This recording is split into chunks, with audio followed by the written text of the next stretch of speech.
The fear of trying not to crack these spines was so real, and I succeeded.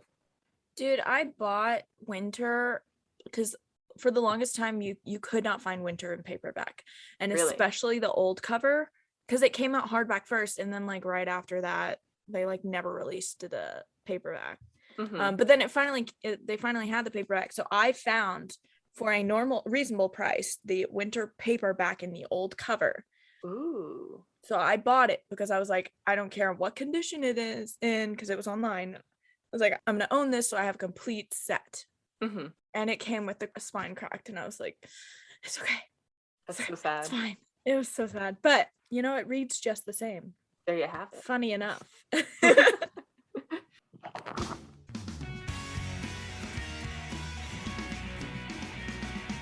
Hello, and welcome to Young Adult Reviews, where two youngish adults review books meant for much younger adults. Or children. I'm Honor. And I'm Chloe, and this week we are discussing the Lunar Chronicles by Marissa Meyer. And if you haven't read it yet, here's the spoiler warning. We do have content warnings for this episode in the book. The trigger warnings are for manipulation and violence. All right, and without further ado, let's get into it. The Lunar Chronicles is a cyberpunk sci-fi retelling of 4 classic fairy tales that we all know and love: Cinderella, Little Red Riding Hood, Rapunzel, and Snow White. We open on a world set centuries in the future, 126 years after the Fourth World War has ravaged the planet. Lynn Cinder is New Beijing's most talented mechanic, but due to a hovercraft accident, she was left with an amnesiac cyborg with a metal hand and metal leg. People tend to avoid her like the plague, except for her android bestie, Eco. Speaking of the plague, there is one. Leishmaniasis, blue fever, claims thousands of lives daily, and a cure has not been found. Wow, that sounds kind of similar to our life, bestie. What? Anyway, Okay. Cinder is approached by Cinder is approached by none other than Prince Kai, the dreamiest and only prince in the Eastern Commonwealth, to fix an android with top secret information inside it.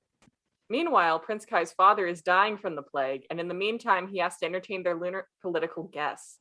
Lunars are evolved humans who immigrated to a moon colony, and they've been there so long they developed a skill called bioelectric manipulation, the ability to make people see, hear, and do whatever you want them to.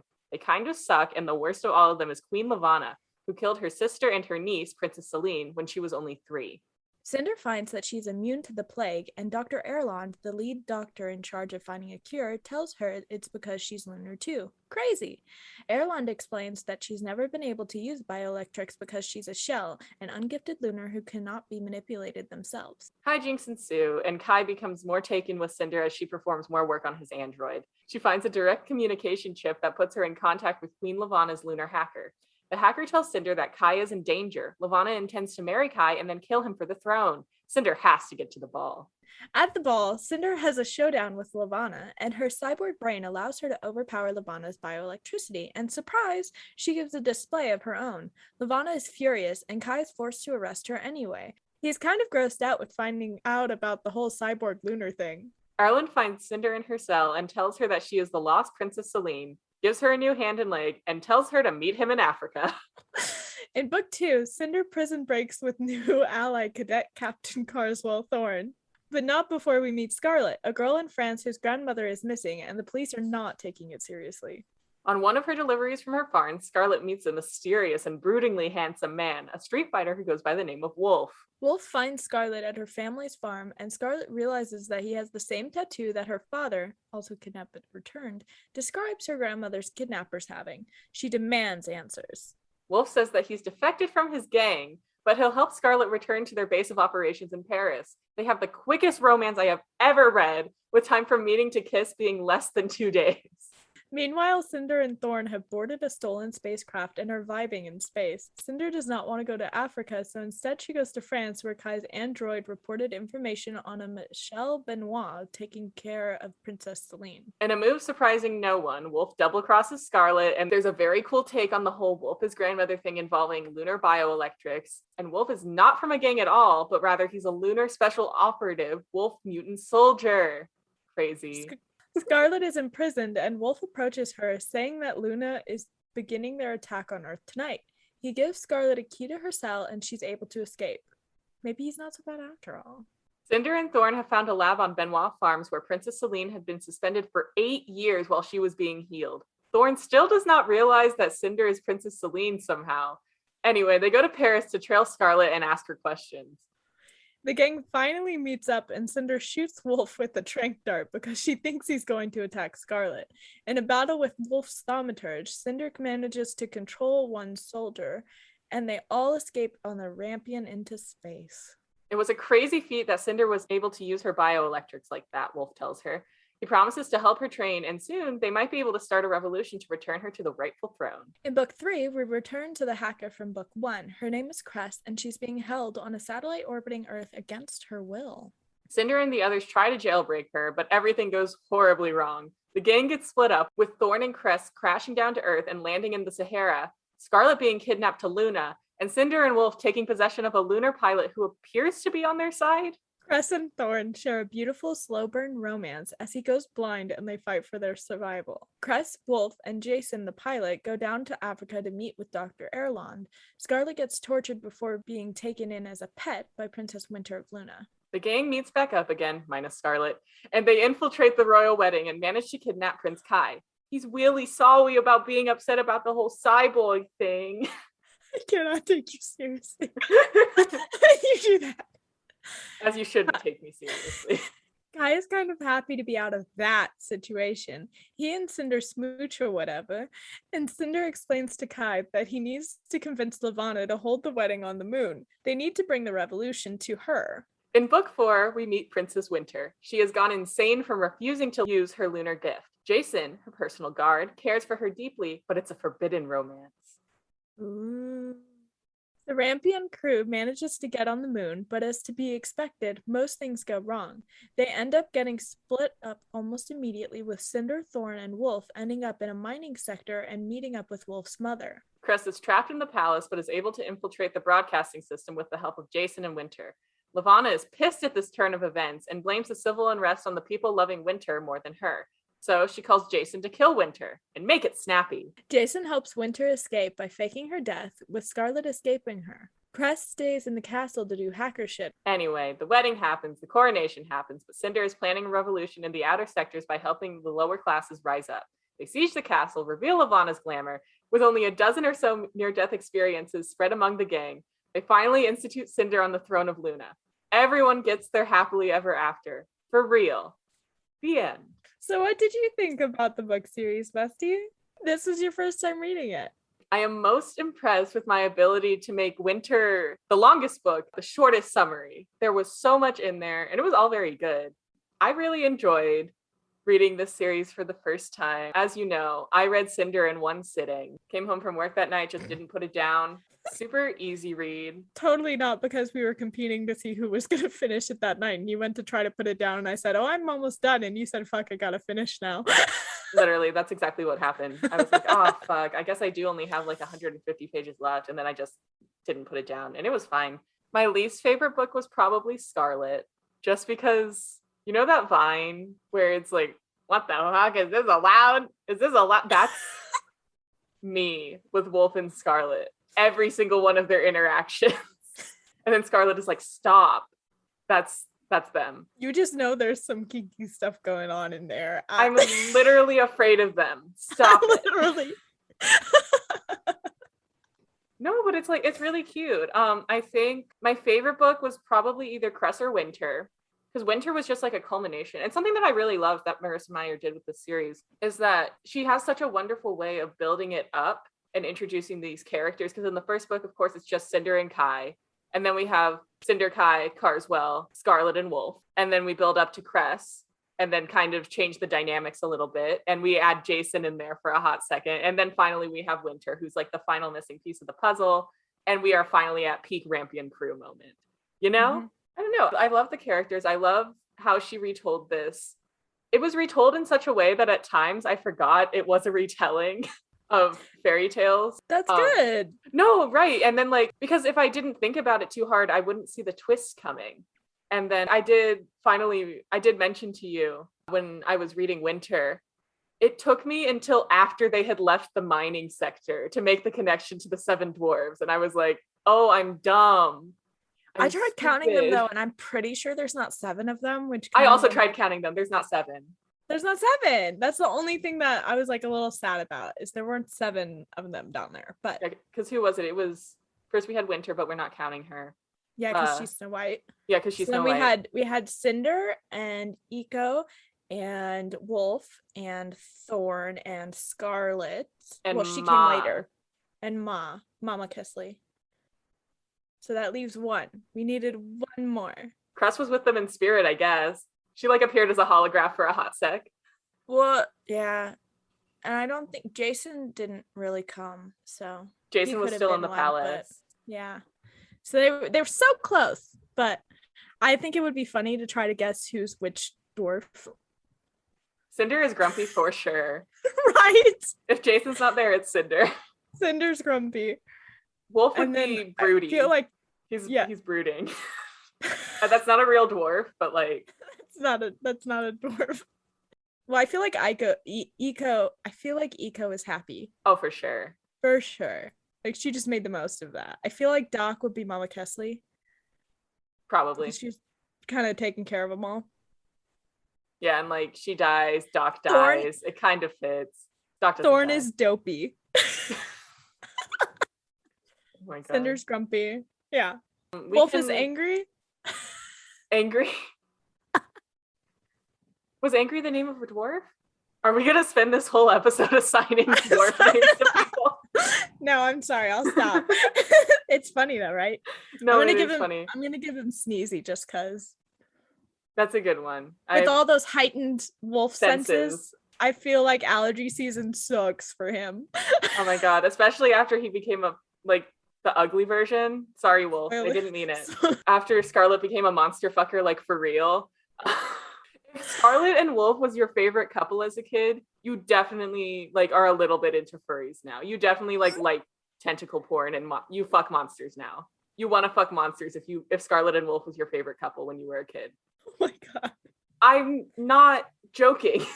I know you're not. That's why it's funny. No, I would like to talk to someone who Scarlet and Wolf was their favorite couple, and I would like to look them into the eyes and have them tell me truthfully that they do not want to fuck a monster. I'm not kink shaming. I'm just stating facts. Scarlet literally talking at the end about how they're gonna have wolf puppies. That whole conversation where she was like, maybe I could be your alpha. I was like, I was like, Omegaverse, I can't. The fact that they hadn't been around each other for months and the other wolves could smell him on her. They fucked on the train. I'm not even joking. They fucked on the train, like, for sure. All I'm saying is that there are incredible age gaps between every single couple except for them, and I think there's a fucking reason. There's a reason why Scarlet's the only one that's 18. Oh my God.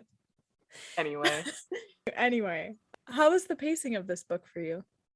I thought the pacing was really good. Like, I was worried about Winter heading in because I think literally the week before we started reading this, I saw a TikTok about Winter and about how it needed to be printed on thinner pages because it was so much. And I was like, and I was so worried that I wasn't going to be able to get through it. But the pacing was fine. I think what keeps it so fresh is the constant switching of character perspectives.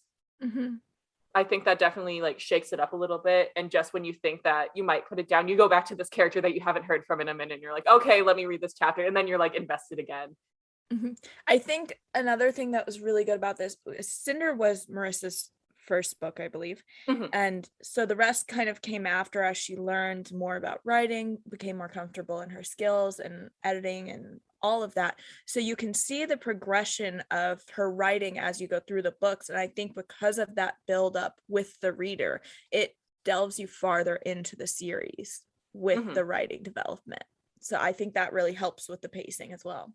That said, though, even though Cinder was her first book, if you will, which I'm going to get into what I learned in my research about that later, because I totally got the vibes. But anyway, this series still nonetheless felt very well planned out. Like, seeds were being planted in book 1 for shit that happened in book 4, which I thought was so incredibly amazing. They mentioned Princess Winter and they mentioned like the mutant wolf soldiers, which carried into book 4 and book 2. And then Cress, of course, coming in book 1 to book 3. I just felt like this series was just very well planned out. And I read it pretty quickly, and I don't think I noticed any plot holes particularly either. That's good. There was, because I did a little bit of research too, there was supposed to be one more book along with this series. I did get that vibe. Yeah, but because Winter wrapped up so nicely, she didn't end up writing that one. She also mentioned at the time of these books, though, that she wanted to write a Rumpelstiltskin retelling, which she is writing. Wait, I didn't know that. Wait, that's exciting, right? Because I really found that out that. and I was like, I have to tell you, because I was like, we just talked about that. While we are talking about Cinder being her first novel, though, and just like along those lines, I believe they first mentioned Princess Celine on page 44. You can definitely tell that foreshadowing is not Marissa's strongest suit here, because she'll like bring something up and then it literally happens 2 pages later, especially in Scarlet and Cinder. Like, she definitely buries those seeds in book 1, but for big reveals, you can see them coming from like a mile away, and it is the funniest thing. Like in Scarlet, I literally think there's this moment where Wolf and Scarlet are like sitting around the fire, and Wolf is like, "You got any siblings?" And Scarlet's like, "No, what about you?" And he's like, "I have a brother." And then his brother appears like, "Hello." Just coming out of the shadows. And then she's like, "I know that guy," who they met on the train 2 pages before. So he definitely smelled him on her too. He was like, I guess I should bring this up before it gets problematic. Well, also he was like asking leading as hell questions to find out about Cinder. I don't know why they sent him on like an undercover mission, because he was not subtle at all. And I'm amazed that Scarlet did not figure him out from the start. Literally, like, their whole mission was to figure out what Scarlet knew about Michelle Benoit with taking care of Cinder, Princess whether Celine. that had actually happened. Yeah. Princess Celine. Surprise! Princess Celine is Cinder. What? Mm-hmm. Cinder is Princess Celine. Read the book series to find out. No, because like I think they first mentioned Celine on page 44, and that was before we even knew Cinder was lunar. And I was like, oh, so Cinder's Princess Celine. Mm-hmm. But I did read the name Princess Celine, and I was like, Princess Celine from the Moon, is that a Sailor Moon reference? And I like texted you about that, and you were like, no, I don't think so. And then I looked it up, and Cinder was Sailor Moon fan fiction. So I was right. In my defense, I did also mention that I haven't seen or watched or read Sailor Moon, so I didn't know for sure. You haven't seen Sailor Moon? No, that's why I was like, I don't know. I feel like it would be so up your alley. I love probably Sailor would Moon. be. Anyway, we're not talking about that. No, but I can totally imagine Kaya's tuxedo mask. I'm sorry. But I can't quite imagine Usagi as Cinder. I can't quite imagine that. So she definitely like took some liberties after deciding to pursue it seriously. And I appreciate that. That's all I had to say about that thread. I'm going to ask you a question now. Oh, exciting. So you have read this book before, Honor. I have a few thoughts to pursue about that. How are those nostalgia goggles holding up? And was there anything that surprised you on your second read through? Nostalgia goggles held up excellently. For the most part, was a lot better on the read through, because I was just so excited. I knew what was happening. I could fall in love with the characters all over again. My favorite being Cress and Thorn. I was so excited to get to their story. And you were like, so you have the new books and I have the old books for the covers. And you were sending me the pictures they had in the books, and you sent me the one of Cress and Thorn. You were like, who is he? He's so hot. And I couldn't tell you because you were still in Scarlet. Did I say that? Like, yeah! I can't remember saying yes, that. You did. You were like, who is he? And I was like, oh my gosh, she has no clue. And I was like, but that fan art looks so good. And I was like, fangirling over it. So yeah, all of the like excitement that I got and this nostalgia, just like it really helped me with the rereads. It held up excellently. Nothing really surprised me too much, other than I saw more of the buildup of how the books kind of developed. Because if you look at Cinder and you look at Winter, they're very drastically written. Oh, absolutely. So I paid a lot more attention to kind of the style it was written in, which was fun. And also some of the like references to things were like that you kind of would brush off as a kid, like Scarlet and Wolf getting it on kind of thing.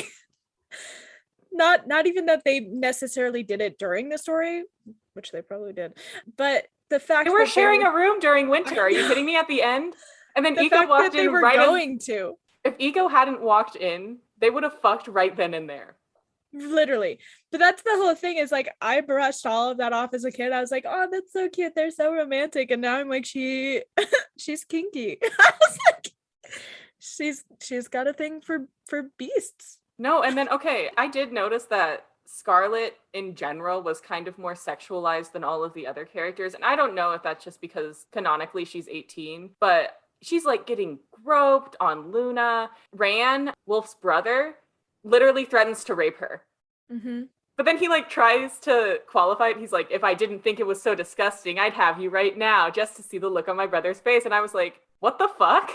And then it just came out of nowhere. I was like, what the hell?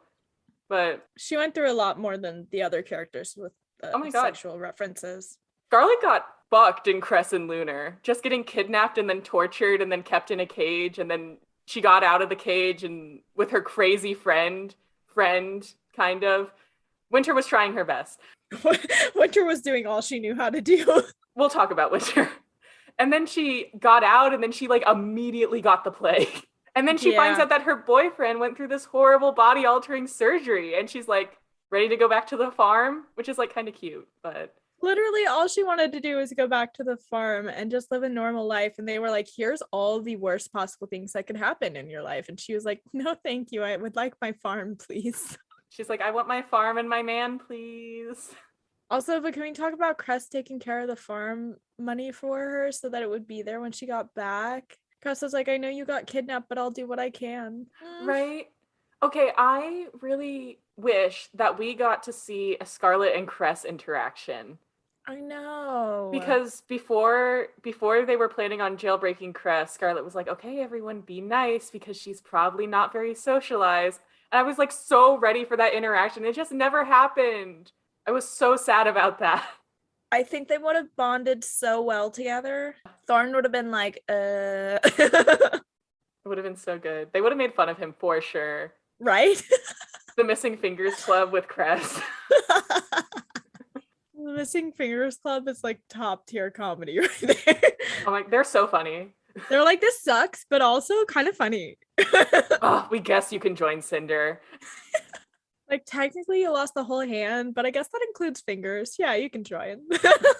Okay, so we have read Heartless, also by Marissa Meyer, on this podcast. How would you say that compares to the Lunar Chronicles? I personally think there's a lot of comparison more towards the end of the series, especially with Winter specifically, just because Winter is she's kind of gone crazy from the bioelectricity or not using her bioelectricity. And so you see a lot of that whimsical characteristics in her that you see in Heartless. Mm-hmm. I think because of that, there's some prose that is similar within Winter in Heartless, but I think overall they're very different books. The similarity is mostly just they're both retellings of a fairy tale. Mm-hmm. But I think they're both excellently written.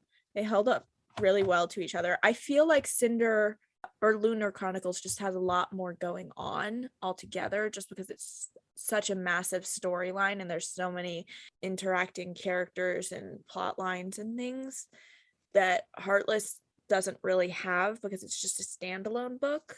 But I love both. I think they're wonderful, wonderful books. I think there's a lot you can compare and contrast with them. What about you? I would agree. Yeah, because I was reading Cinder and it did not occur to me until like the end of the book. I was like, oh, this is also the woman that wrote Heartless, because they just read like two totally different books. And I would agree with you. Like, you see more of that whimsical prose evident in Winter, kind of similar to Heartless. And I don't know if that's just because of kind of a similarity in character traits between two of the main characters in those books. But well, it's either that or it's just because her writing had to develop to the point that you could see the similarity in there. She had started to create her own style of writing, versus Cinder, you can tell she's still trying to figure it out, because if you compare Cinder and Winter, they also feel like drastically different authors. That's even true. though they're not. I feel like the series is still tonally consistent though, like from Cinder to Winter. Mm-hmm. And I'm not saying it's like a bad thing, it's just different. And I loved both Heartless and the Lunar Chronicles, so I'm not trying to like trash on them or anything. I think that it reflects very well on Marissa Meyer that she's able to adapt two storylines so tonally to the worlds that they exist in. Because you can't use Old English, not literally Old English, but like ye old English, to like write about a sci-fi world, just like you couldn't use the language in Cinder to write about Heartless. So I think it reflects very well on her talents as a writer that she's able to make that differentiation tonally. And when did Heartless come out? Was that like 2012? 2016. Okay, so the Heartless was published immediately after the Lunar Chronicles finished. That was her first standalone. Well, that explains why there's a lot of similarities between Winter and Heartless then, because there's a transition period. So, but it was she might have even been writing them at the same time. But that's kind of fun though, isn't it? Isn't that fun? I like that transition. I love this series. It was very easy to read. It was written in a way that was easy to read. And I don't know if that was like the prose or just the overall tonality of it. But overall, very much enjoyed how this series was written. I know this was a reread for me. So my question is, would you reread this book, and why or why not? Maybe in like a few years I might. And I might do it if they ever fucking option the film rights again. Because I believe in our research that's been going for years. Nothing has come from it. It's probably in like the void or something, and someone at a studio is waiting for someone else to buy it, or someone else to be like, hey, I can do something with this. It'd have to be a TV show though. It wouldn't be able to be a movie. It would be so good though. Maybe it could be a movie, but Winter, they'd have to do the thing where they make the last book 2 movies. 2. Yeah. They would, because Winter's just so much. It's such a beast. And you could probably cut it. You could cut it after Cinder dives off the balcony. Oh, the drama with that, when it's just her like falling or like sinking into the lake, and then they just cut the screen to the end credits, and you're like, because at that point it's also just Scarlet and Winter dying of the plague. Oh my god, that would be so good.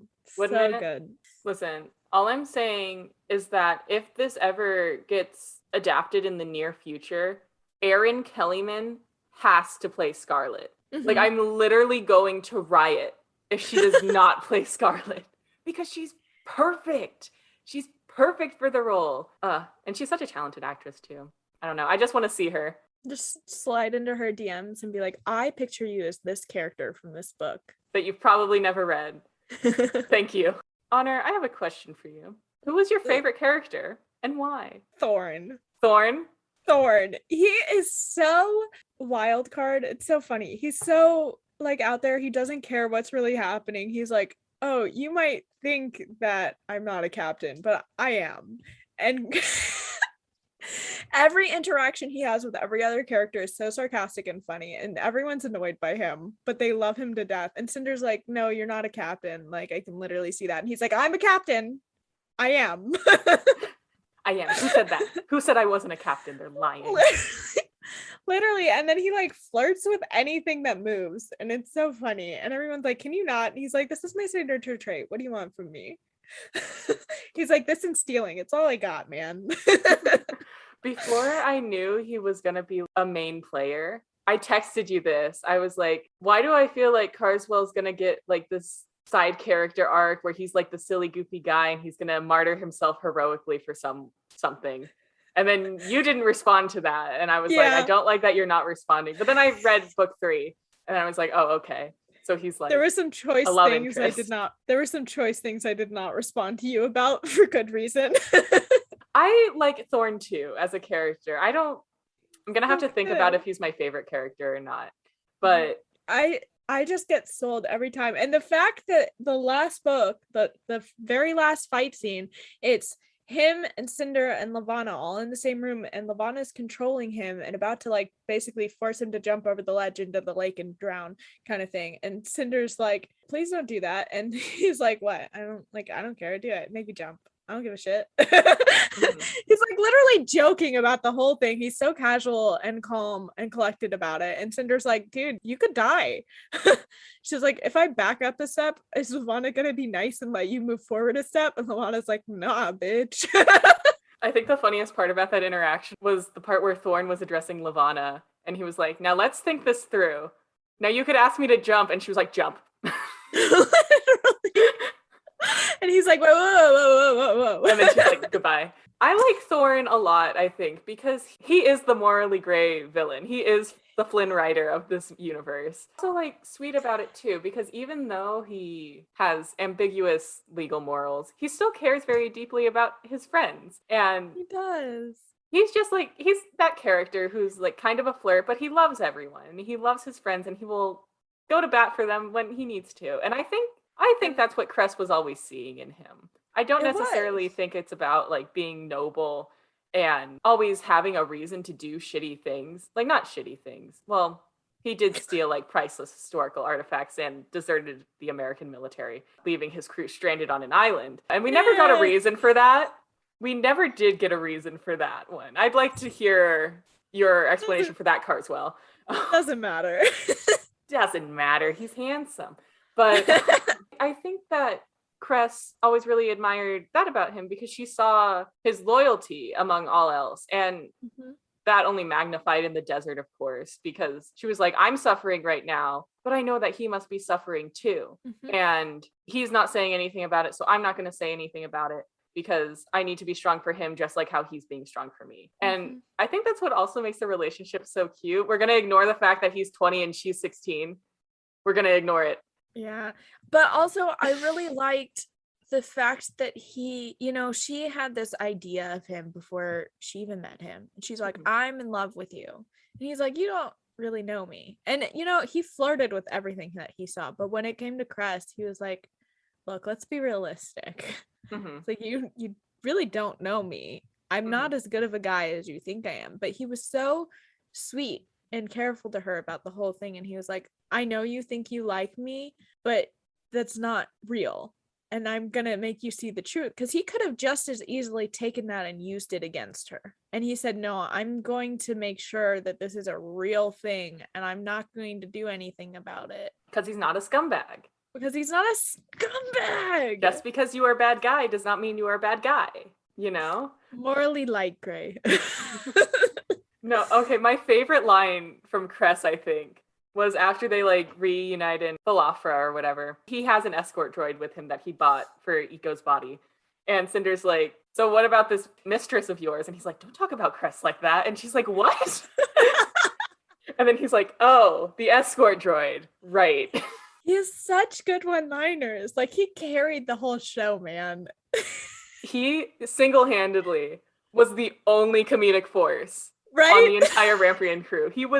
Is his back sore? Like, he could, like, pull a muscle. He carried the whole thing. Yeah, from like all the jokes he was making.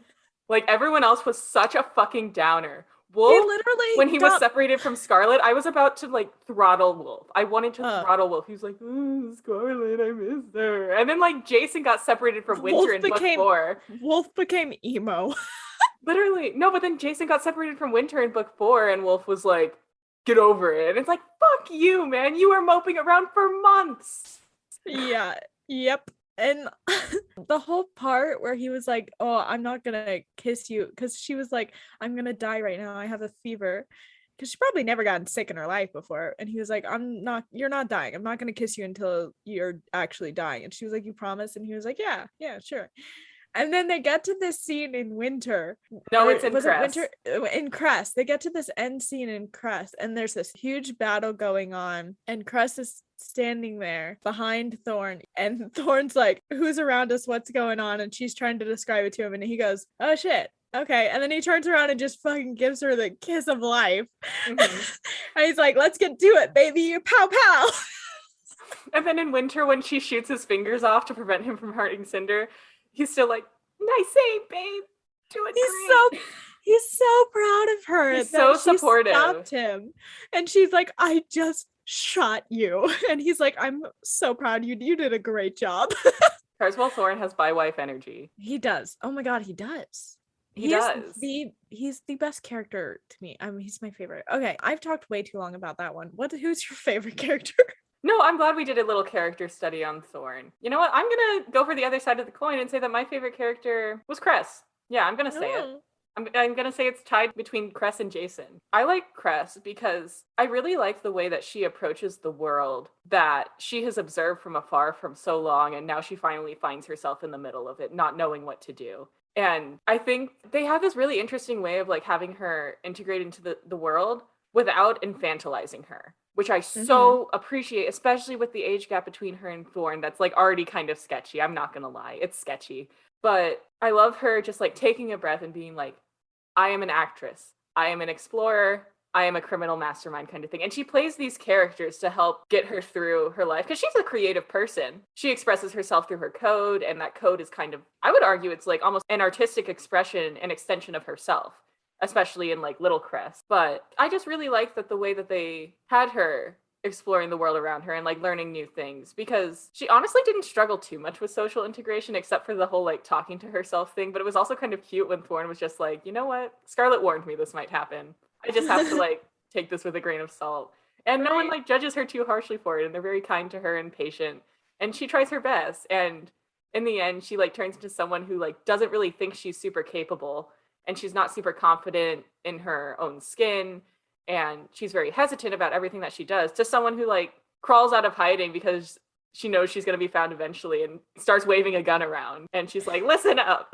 Which is so funny because she's probably what, like 4'9", five Yeah. feet She's, I think, tops. no, she's like 5'2" or something. 5'2", good for her, short 5'2", queen. 5'3". Yeah.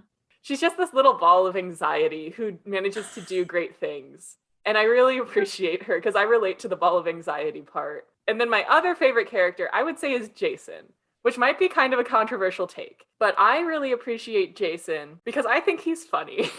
I think Jason is funny because he doesn't try to be. He tries to be grumpy.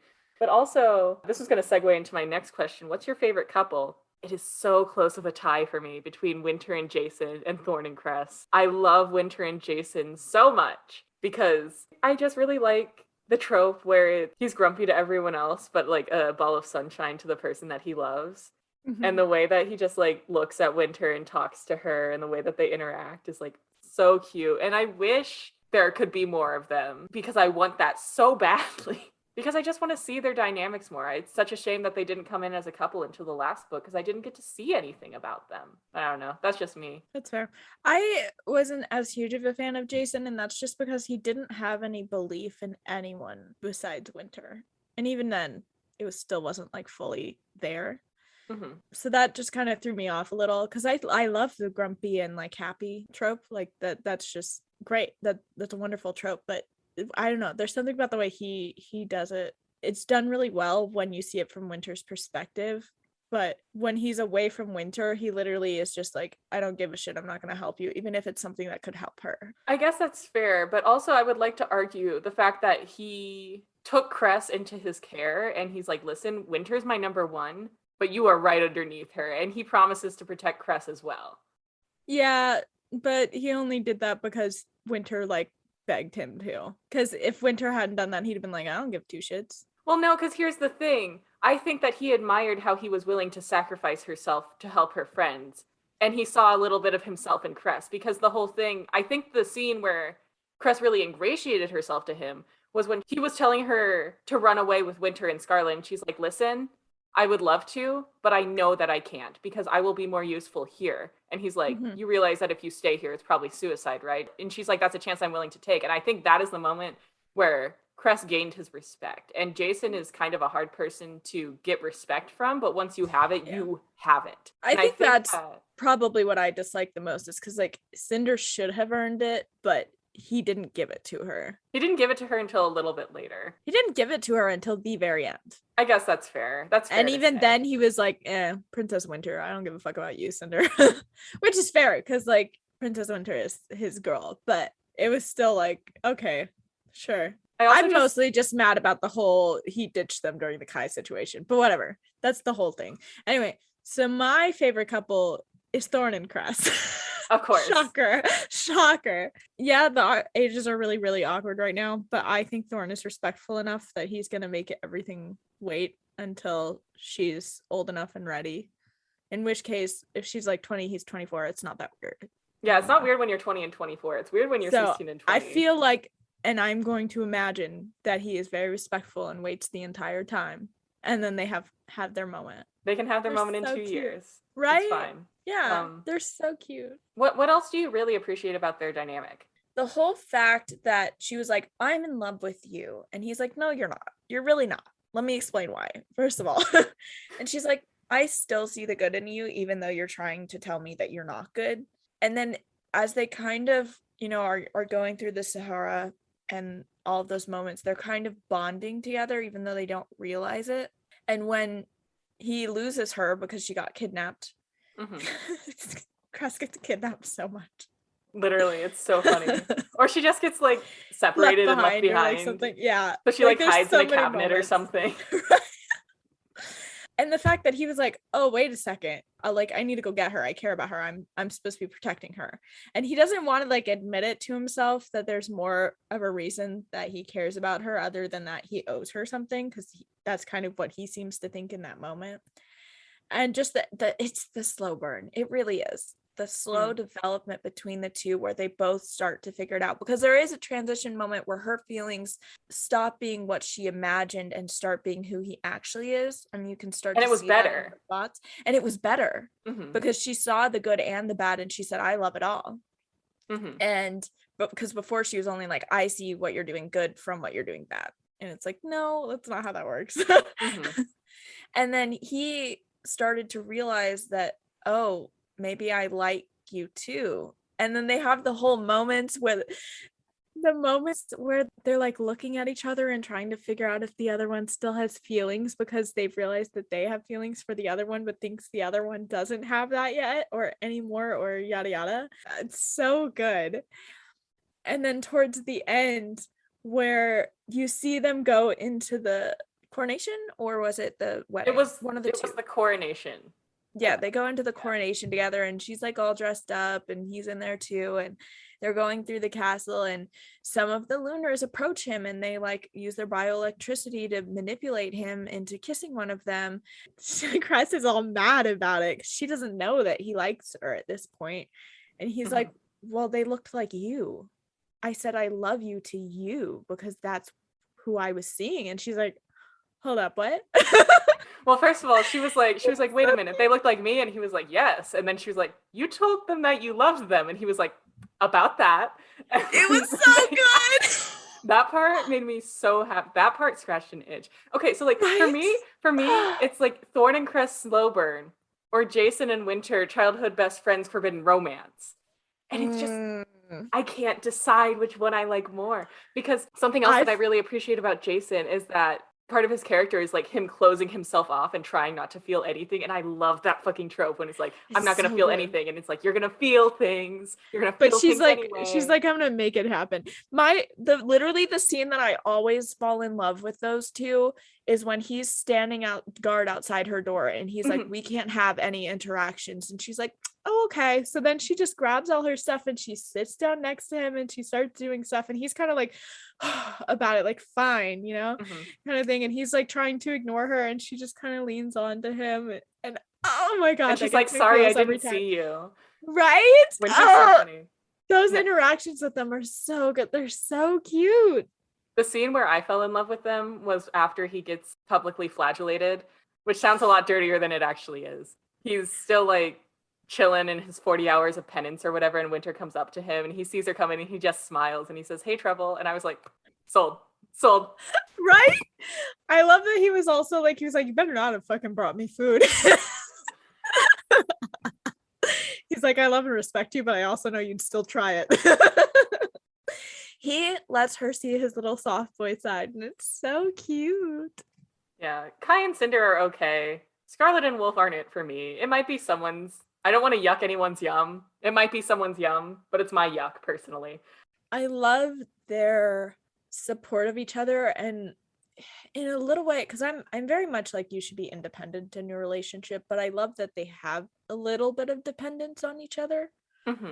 The wolf like just fucking losing his mind when she was gone was like very wolf, and it was like great for a minute, but after a while it was like annoying. Like it really did. So it lost me there, but there was a lot that was good about them. And then I think the problem with Cinder and Kai is you never see them, other than in the first book, in a non-formal setting. Unless you read Stars Above, I believe. Yeah. other than when they're in those non-formal settings, you don't really get to see the true interactions between them. And I think that just loses something. And they were so quickly pitted against each other. And then Kai had all of the drama of like, oh, I have to be politically correct with everything that's happening. And then he like married her aunt, and that's a whole other problem because, okay, so technically he's her uncle now. And she's like, you may be a widower now, but I'll still marry you, even though like technically you were my uncle for like a good while. Not like a good, it was like a week, maybe tops. Uh-huh. But that's a good while of unclehood. I think how it's so funny where Kai was just like, oh, we'll annul it.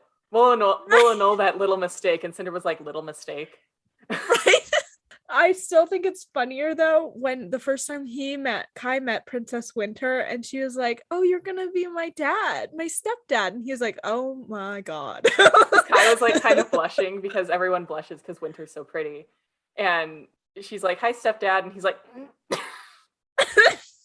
he's like, so that's gross. Right? Because like a minute ago he was like, wow, she's beautiful, and then she was like, stepdad, and he was like, oh my God. Very funny. That was peak humor on Winter's part. Winter's so funny. She really is. Can we talk about the amount of pretty privilege she has? Like, none of the other characters have it. But I also love that she is a person of color and she has the pretty privilege, and everyone's like, oh my God, she's beautiful. And she has it without the manipulation. I was like, yes. That's how we do it. I think that's how we do it.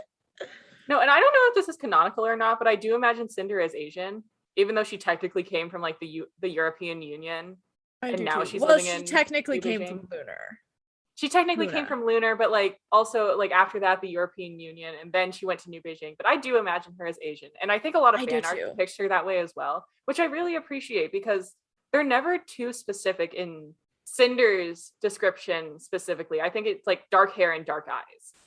But like they don't really like say anything by way of ethnicity, which I really appreciate because it allows a lot of variation in the fan art, I guess. Well, it allows people more of a chance to put themselves in the character. I would agree with that. But the fan art on the inside of the covers is so incredibly gorgeous. It's beautiful. Scarlet is kind of a miss, I'm not gonna lie.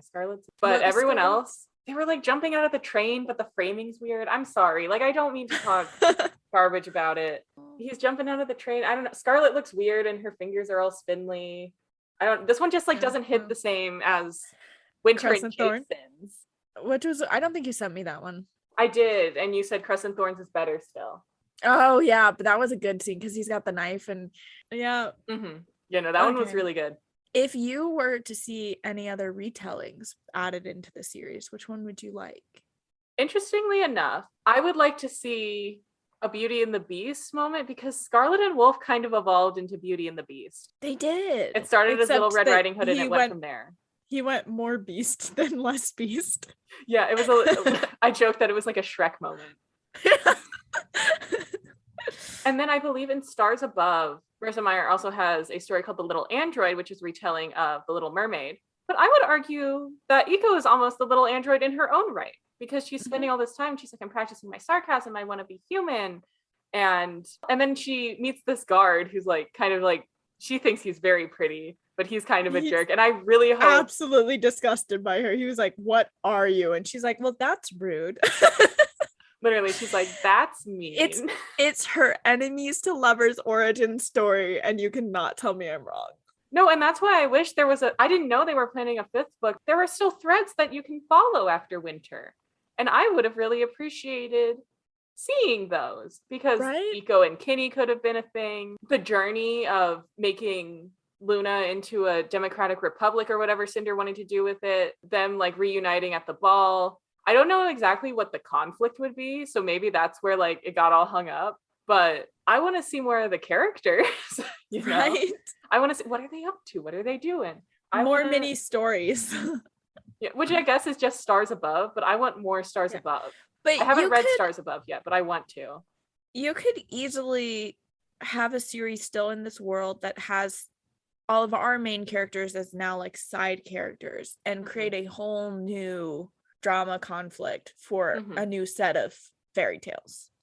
I would agree very easily, especially because there were threads left. I feel like it would be easy to do like a more explicit Beauty and the Beast thing with maybe like, oh, Lunars are emigrating to Earth and they look like they're like beasts or whatever. And then like it's like an earthen girl who falls in love with a lunar man and she's like, oh my God, he's a beast, but he's so kind. Or something like that. I don't know. That's kind of Skeleton Wolf, but not quite. And then they drop their glamour and that's when they see the true version. Right? When the beast, right? And the beast could be the handsome man, but the ugly man could be the handsome prince. Yes. It probably didn't make sense. Well, it's fine. Anyway. But like the moral of the story is that she thinks that he's more beautiful without his glamour than with it. Mm-hmm. I think they could easily throw in a Mulan in there too. That would be good because then you got a fighter. Oh, yeah. That's true. Well, they're all kind of fighters. Well, yeah, but like I feel like a Princess and the Frog kind of thing could be fun, but I wouldn't know exactly how they would do that. I feel like a Sleeping Beauty could really easily be done. Mm-hmm. She do be sleeping a lot, but like I feel like they could figure it out, Right. Yeah. Anyway, I need to purchase Stars Above because the new cover is gorgeous. It's Cinder and Kai just like chilling in the woods and they look cute or whatever. I have the old covers, but the new one, the art is so good. Oh my God, it's so gorgeous. Good. This is cool. Yeah, but it's not like... I don't think it thematically reflects what it's about. I got a better sense of what the world I was walking into would be like from the new covers than from the old ones. I thought the old ones was like fantasy, not sci-fi. Well, like I knew it was like kind of sci-fi, but I didn't know it was like this sci-fi. I didn't know it was cyberpunk, Yeah. Well, and I think they tried to portray that in the old covers with the fact that her leg has the like... Yeah, they tried, but I'm not really getting the whole message from it, Mm-hmm. Anyway. Yeah, because I think they were trying to portray the more fairy tale aspect of it here versus in the new covers, it was the more sci-fi fantasy. Yeah, it was like, what's going on. This was a bestseller. So here's the beautiful art. But anyway, in conclusion, I would absolutely read another book by Marissa Meyer, and I'm hoping that I can read Renegades soon because I would really like to read that trilogy. I want to read Renegades so bad. I don't know, maybe see Renegades in the near future. We'll discuss. Hey. We'll see. No promises. No promises. So we have time for one last question. Mm-hmm. If you were a character in the book, what part would you play? I've thought about this. I would be Prince Kai. Really? You said he was the most boring character. Yeah, that's why I'm Prince Kai. You're not boring. No, because here's the thing. Like, everyone else has like this really specialized skill set. Like, Scarlet's a sharpshooter and a pilot, and Thorn is like a pilot and a thief, and then Cress is a hacker, and Cinder is like hidden royalty lunar shit. Kai can talk good. Mm-hmm. Kai is very persuasive, and I feel like that's boring, but very important. Kai can talk good, and that's boring, but it's very important to both the plot and his character arc. So I think I would be Kai. The fact that he wrote his girlfriend's speech to try to win over the Lunars. Literally, when he writes your propaganda speech, he's like, I have one thing I can do well, and I will use it to help you. Literally, that's so funny. That was so funny when Cinder was like, thanks, Kai wrote it. I'm like, of course he did. Right. This poor useless man. He was stuck between a rock and a hard place, and there was no wiggle room for him. I know, which is why he's trying his best. I relate to the aspect of, I am just trying my best here. I know I'm not doing very great. I'm not doing like the best job, but I'm trying my best, okay?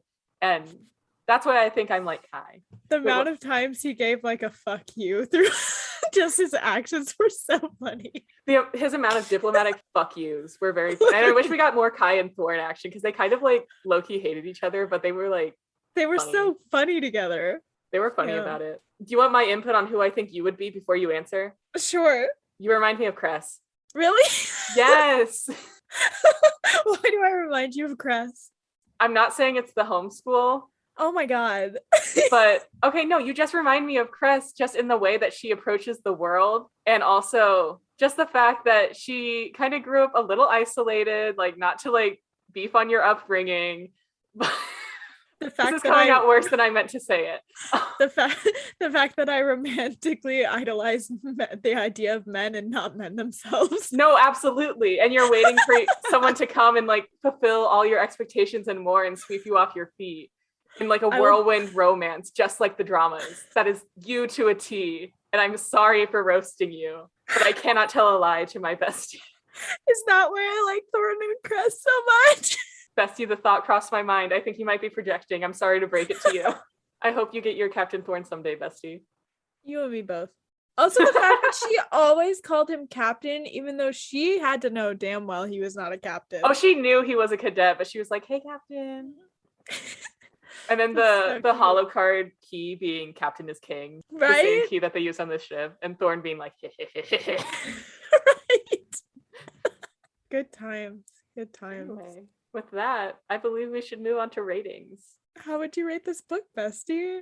I'm going to rate this a solid 4.25 out of 5. Where did it lose points for you? Long. Are you talking just about winter? No. Okay.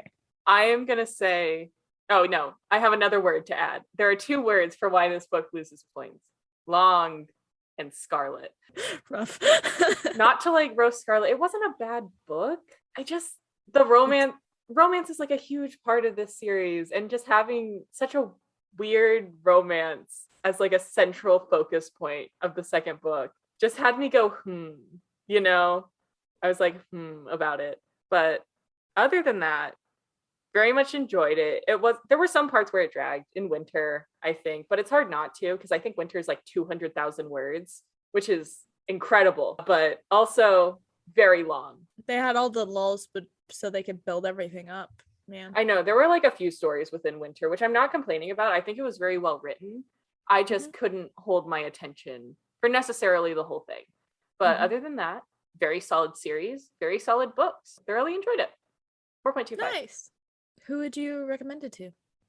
I would recommend this to middle school girls that like really liked Disney princesses in their youth, but now they're going through their not like other girls phase. And I would give them this book and tell them, if you read this, you'll totally be not like other girls. It's funny. Even though it was a New York Times bestseller. And I would give the series to them because I think they'd appreciate how it takes kind of an edgier take on the fractured fairy tale. They're like, yeah, this is gritty and Cinder has a gun. And I think they'd appreciate it. So that's the specific group that I would recommend it to. What about you? What would you rate this book? I would rate this a 4.5 out of 5. Okay. Just the whole series in general. Each book kind of has a different variant. Yeah. Where would this lose points for you? The fact that there's such a change between the writing style throughout, which is really nice, but it leaves me wanting more from the beginning books after getting to the end. And I love the stories and I love what happens in them, but I still want almost like a deeper delve into it. I totally see what you mean. From winter than we get from Cinder. So it kind of loses points from there, because in my personal ratings it goes like 4, 4.25, 4.5, 4. You know, it like goes up, and so I think I just lose points because I want more from those beginning books. And that's just because she was figuring out her style, which is, it's fair, that happens, you know. That's my personal opinion. Well, thank you for your personal opinion. Oh, all right, you're welcome. Thank you for asking for it. I mean, who asked for the podcast? We just gave our opinions anyway. Literally. Anyway, we will ask each other if no one else will ask us. Literally, that was our line of thought for sure. Right. Who do you recommend it to? I would recommend this book for mainly girls. I think boys would enjoy this, but I think because of the romance aspect, it's going to be geared more towards girls who are coming in from childhood books into more teen books, because I think this has such a great transitions between a childhood story into a young adult story with each book, that it's such a good segue into young adult. So I think that is the perfect audience for this book. Otherwise, anyone that loves fairy tales and retellings and cyberpunk, I feel like would like this. There you have it. And those are our recommendations and ratings. If you like our unsolicited opinions, we do upload episodes bi-weekly. That is once every other week, not twice a week. That is too much reading. We also have other socials, including Instagram, TikTok, YouTube, and Goodreads. You can check us out, leave comments, watch our videos, like our posts, and let us know what other content you want to see from us. If you want to see more content from us, please give us a follow, and you can also drop suggestions in the comments. We might get to them, we might not, but Suggestions are appreciated nonetheless. They're going on a list for sure. We'll get to them eventually. Eventually. We have added a Q&A function on Spotify where you can drop suggestions. Thank you, Stenky Dog, for already submitting some suggestions. We will put those on our list. We so appreciate you listening to our podcast. Thank you so much. And that is a wrap. Which one was that? Was that winter? Cinder. Cinder. Oh, I thought for sure it was going to be winter. That one's a beast.